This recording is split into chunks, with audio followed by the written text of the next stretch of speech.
Miss Go, while waiting for that po, you say you were born in 1986. Tama po ba? Yes po, Your Honor. That puts you at, how old are you now po? 38. 38. And at the time, naalala niyo po yung picture po, no, na na-present last time. But you claim na di niyo po yun... Ano you pong picture, invoked Your your Honor? right. Yung picture, class picture niyo po. I invoke my right. You Opo. invoked your right. Pwede mo naman sabihin na hindi ikaw yun, di ba?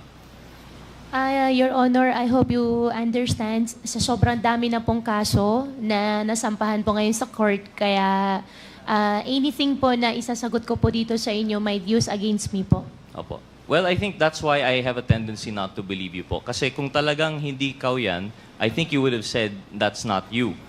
But instead, you invoked your right to self-incrimination. And why do I not believe that? I can identify two of the people behind you. Magka-batch po tayo, Miss Guo. I know what year this was taken. And they have a description of you. Nung pumasok ka po sa Grace, napaka-thick po ng accent ninyo, Mandarin lang ang kaya niyong salita. But you were very friendly and you were very makulit. And that's why they had a hard time to forget you, even though hanggang grade 3 ka lang daw po doon. Now, I know, like I said, that's hearsay as far as the committee is concerned kasi hindi naman nandito yung may personal knowledge doon. But when I was talking to that person with personal knowledge, na-convinced naman po ako. And they've identified you. In fact, if you were 38 and this picture was 2001, you would have been 13, 14 po ba? Eh, kasing age mo naman yung mga 19, these people were born 91, 92. Kasize mo naman po, I don't think you're that much older than them. And that's why I really don't buy that story that you were born in 1986. And I don't buy the story that this is not you. In fact, they called you Ping. Ping po yung nickname nyo dito. But anyway, that's just to prove the point po, no? But what does that say about the testimony here before us? Thank you, Comsec, for the picture.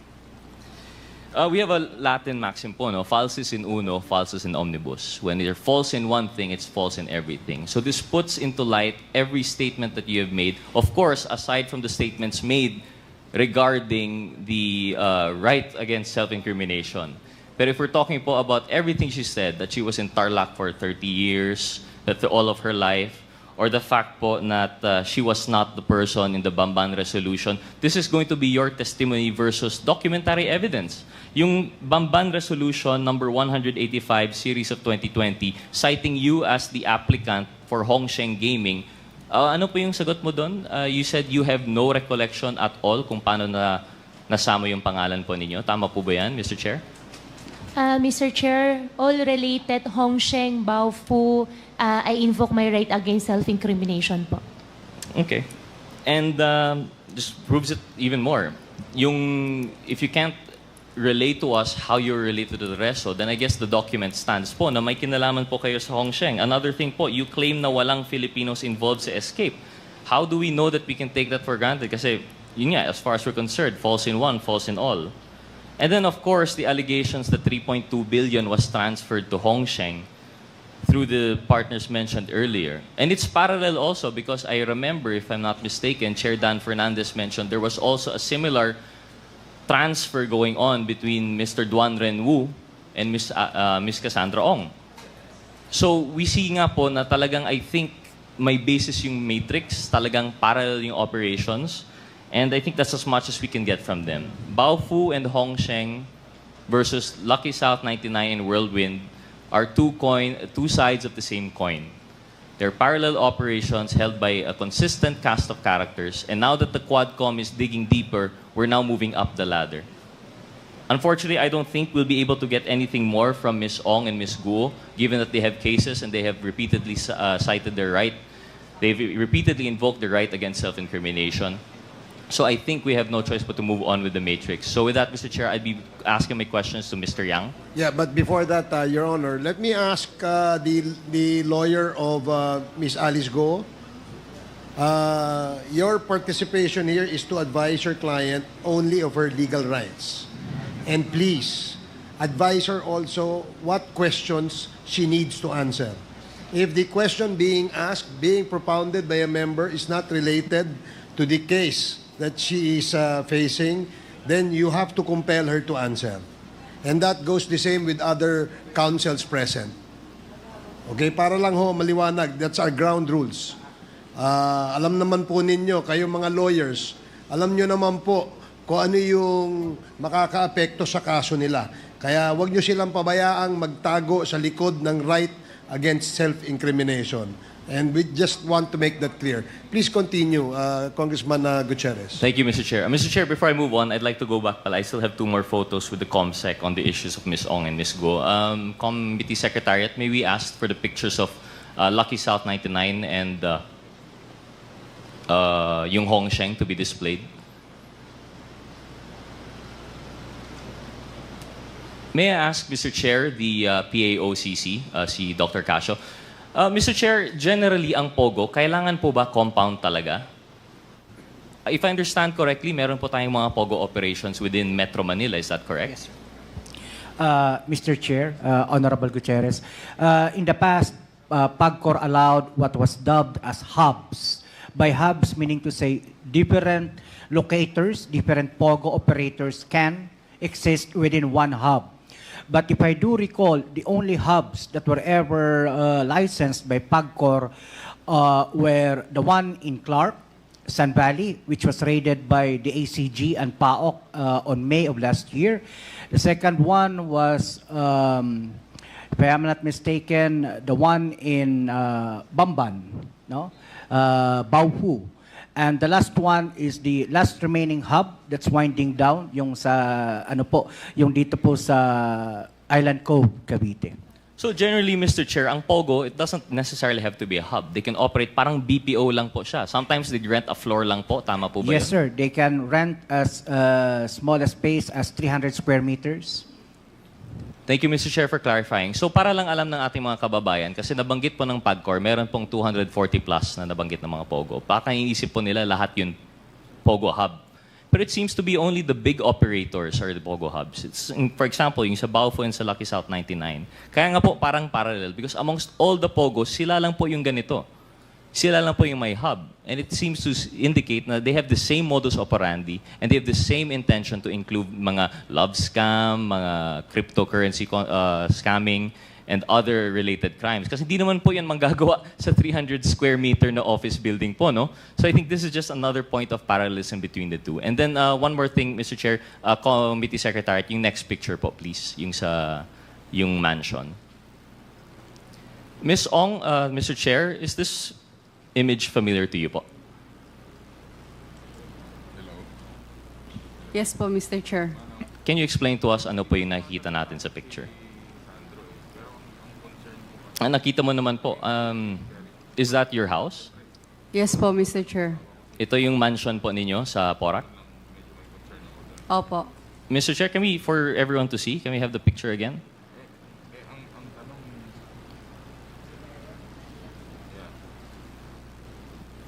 Ms. Ong, gano'ng kalaki po yung inyong property dito?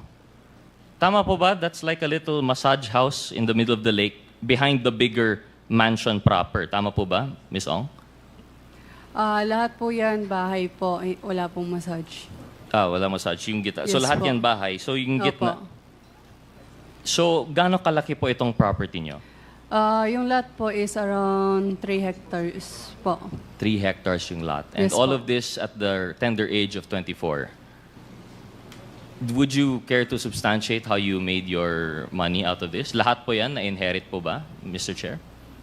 Mr. Chair, I invoke my right You po. invoke your Pasensya right. na po Of course. kasi meron pong kinasa sa akin. Kasi nga po, kahit yung reasoning na binigay mo last time na 35 million per month, hindi rin yun tama eh. Kasi at 35 billion per month na you would make out of the 70,000 hectares that you were renting out, that's only still just 35 million, which wouldn't account for the billions of worth. Sabi niyo po, wala po kayong inutang to make yung phase 1, phase 2, phase 3, not including itong mansion po ninyo. Because the truth of the matter is, based on the reports, if we're to believe, this is actually bahay ni Mr. Duan Renwu. Hindi naman po ito sa'yo. You're going to invoke your right or you're going to deny it, that's fine, Ms. Ong. But I'm just presenting it for the facts that the unbelievable story of rags to riches at 24 through inheritance from your mom, based on nothing more than the right connections at the right time, parang sobrang unbelievable po. We are more inclined to believe these parallel operations in which at the center is Duan Renwu and everyone else going up. So with that, Mr. Chair, I'll conclude na po yung kay Ms. Ong and kay Ms. Guo. I'd like to go on po as we go up with the ladder kay Mr. Yang.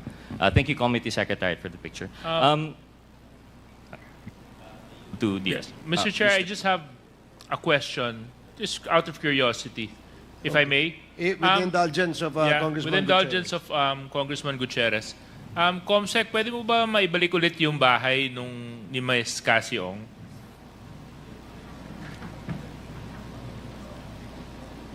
Ms. Cassie, pwede niyo po bang sabihin niyo kung tama po yung pagkaunawa ko dito sa litrato?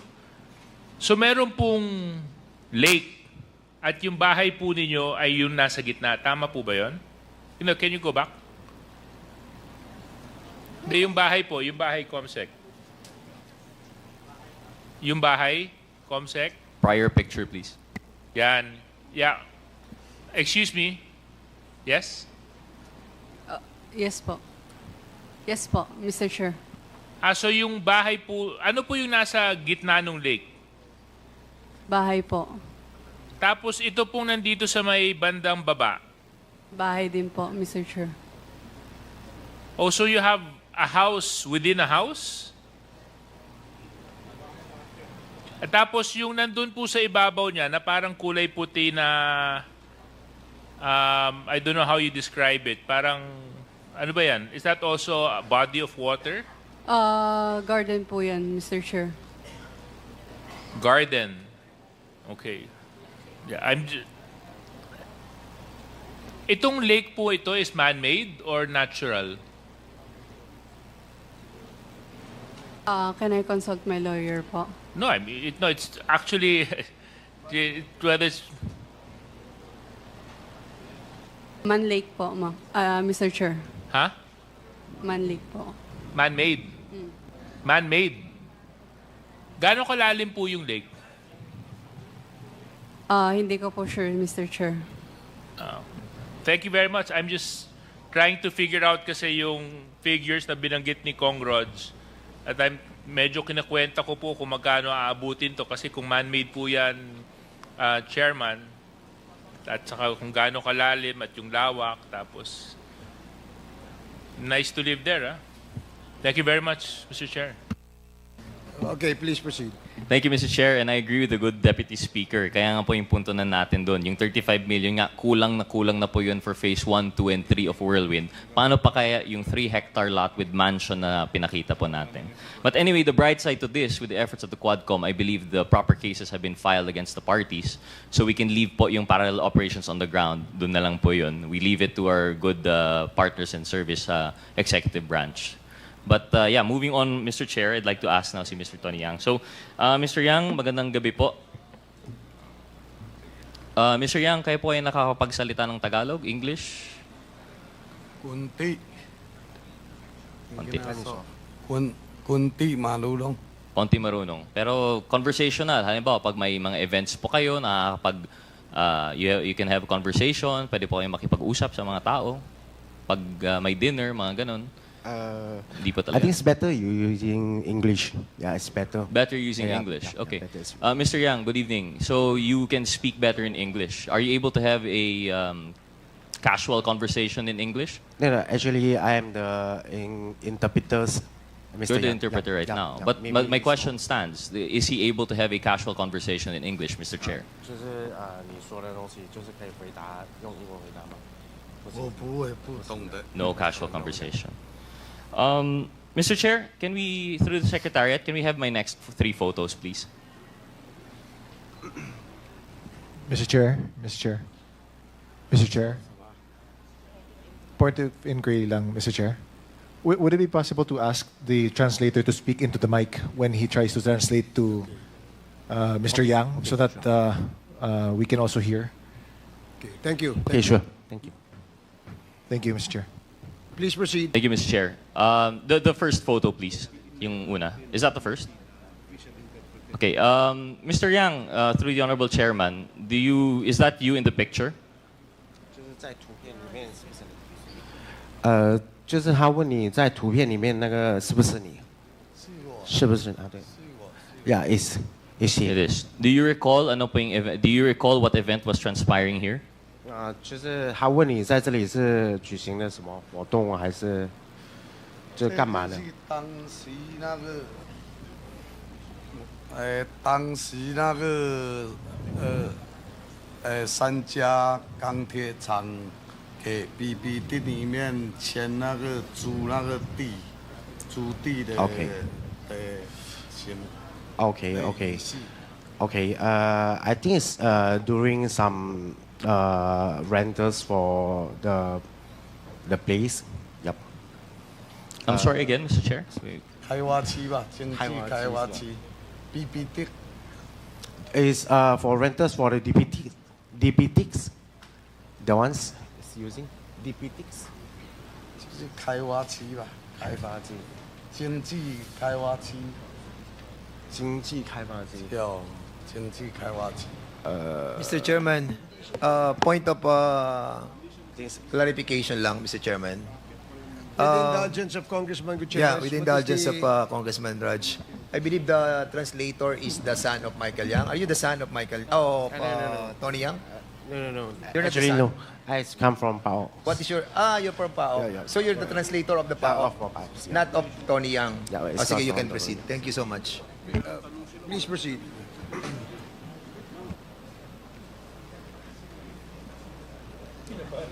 Thank you, Mr. Chair. Thank you, Chair Dan. Can we proceed? So can we have a clarification? What was the event? Okay. Which one? This one? Yeah, that event. Okay. Actually, I think how do we process like maybe he will rent us the place and then for He was that renting a size- place. Yeah. So is it right to say this was a signing of a memorandum of agreement? Yep. How can we that's right. ask him? Is this the signing of a memorandum of agreement with Fividec?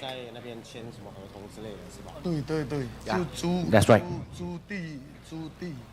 He's rented I think the hectares, the place of hectares. Please.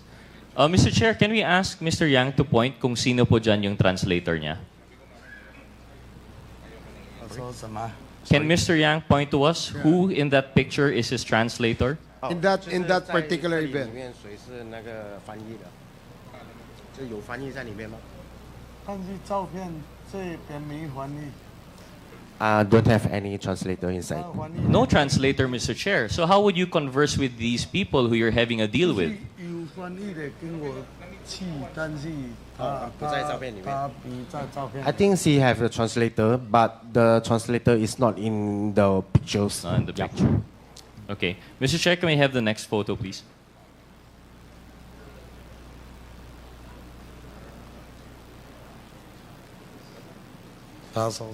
Mr. Chair, we have here a picture of a private meeting of Mr. Yang and the ex-PNP chief. Can you point to us, Mr. Yang, of sino po dito, who here is your translator? OK，他就是问你在这里面哪一个是你的翻译这里面也没有我的翻译。 ？Yeah, it's not inside the pictures. Don't have any. What, you have a translator. translator Yeah, in that don't have- meeting? yeah. But does he have a translator during the He meeting? have a translator, but the translator is not in the pictures. Not in the picture. Yeah. Okay. Next picture, please. I believe this is an event in CDO. Mr. Yang, do you recall this event? 就是这个的话，你是参加什么活动还是什么的？还是这张应该是那个，我也忘记了，应该是在甲街参加一个那个活动，我们那个会，我们商会里面我一起去。 OK。这 But I think it's already long time ago, and then he's not remember well, and then yeah, it's okay. Thank you, Mr. Chair. To refresh yourself, this is, I don't know how you could forget this. This is a dinner with the president in CDO. Can you point, Mr. Yang, who is your translator in this photo? OK，就是他想让你指一下哪一个是你的翻译。 Mr. Chair, this is not a post photo. There was no opportunity siguro for the translator to be told to step aside. You could be seen you're having dinner. This is very conversational. Surely your translator must be here, Mr. Yang. 没有看到翻译。 I didn't see the translator. No too. translator. I have difficulty believing after how many years in the Philippines that you are unable to carry a conversation. As the pictures have provided, I believe that you, Mr. Yang, are able to speak Tagalog, Bisaya, or English, one of those languages in which you could talk with all of these people you're having meetings with.